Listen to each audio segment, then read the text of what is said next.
Hello friends, here in this video we are going to see about the types of fixture, their design principle and the applications of jig and fixture. So let us start with first the types of fixture.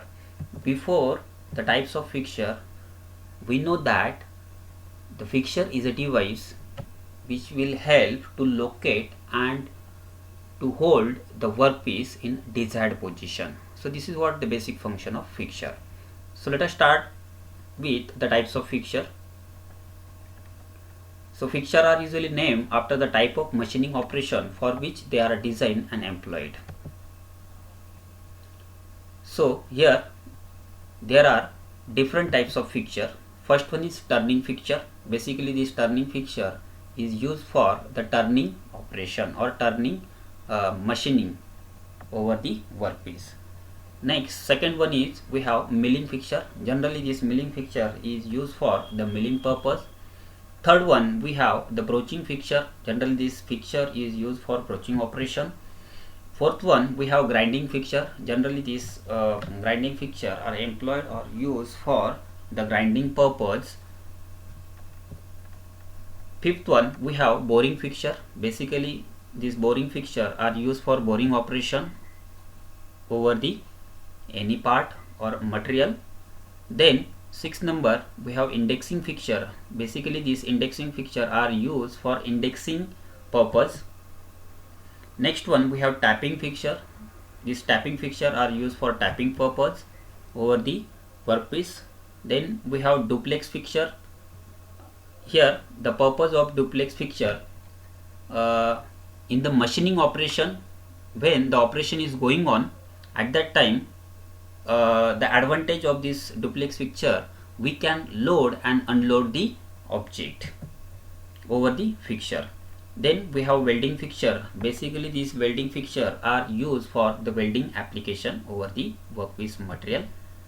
Next we have the assembly fixture. This name indicate it is used for the assembly purpose.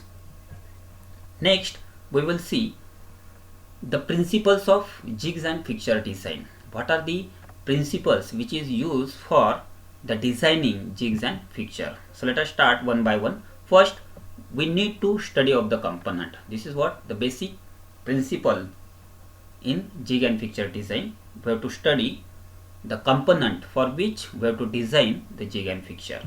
Second, the study of the type and the capacity of machine. So here the important consideration while designing jig and fixture is the study the type and the capacity of machine for which we have to design the jig and fixture. Next we have the study of locating element. So in fixture, first of all we need to study the locating element which is used to locate the workpiece inside the jig and fixture. Fourth point represent the study of loading and unloading arrangement. While designing the jig and fixture, we have to consider the loading and unloading of the workpiece in the jig and fixture. Next element is, or next point of the jigs and fixture design is study of the clamping arrangement.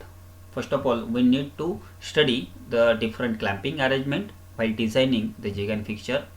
Then we have to study the power devices for operating the clamping element.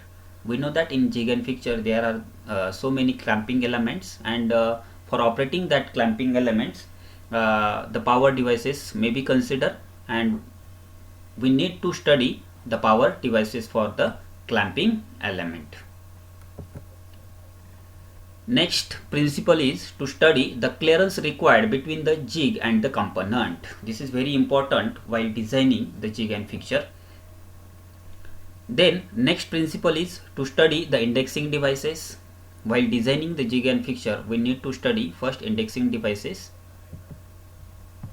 Next, while designing the jig and fixture we need to study the tool guiding element and cutter setting element. We know that in jig and fixture there are so many tool guiding element, and before designing this jig and fixture we need to study of that tool guiding and cutter setting element. Then we need to study the full proofing arrangement for designing jig and fixture. Then we have to study the ejecting devices while designing jig and fixture.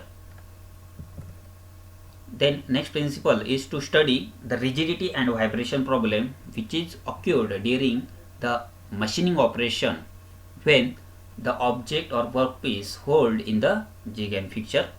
This is very important principle for to consider while designing the jig and fixture. Then the study of the table fixing arrangement. We need to consider while designing jig and fixture, we need to consider the study of table fixing arrangement. Then we have to consider the study of the safety devices. What are the safety precautions that are using in the jig and fixture? We have to consider while designing the jigs and fixture. Next, the study of the method of manufacturing of the jig base and the body or frame. Before designing jig and fixture, we have to study different methods that will manufacture the jig base, body and the frame of this jig or fixture. So these are these some design principles of jig and fixture. Next we will see the applications of jig and fixture. So here first of all we will see the applications of jig. So here first application of jig is drilling, second one it is used in rimming, and third one it is used in tapping. Basically jigs are used in drilling, rimming and tapping application, and fixtures are used in milling operation, grinding application, planing application, turning application. So these are the some applications of fixture. Along with this, fixture also used in shaping application. So this is what about the types of fixture, design principles of jig and fixture and the applications of jig and fixture. Thank you watching for this video.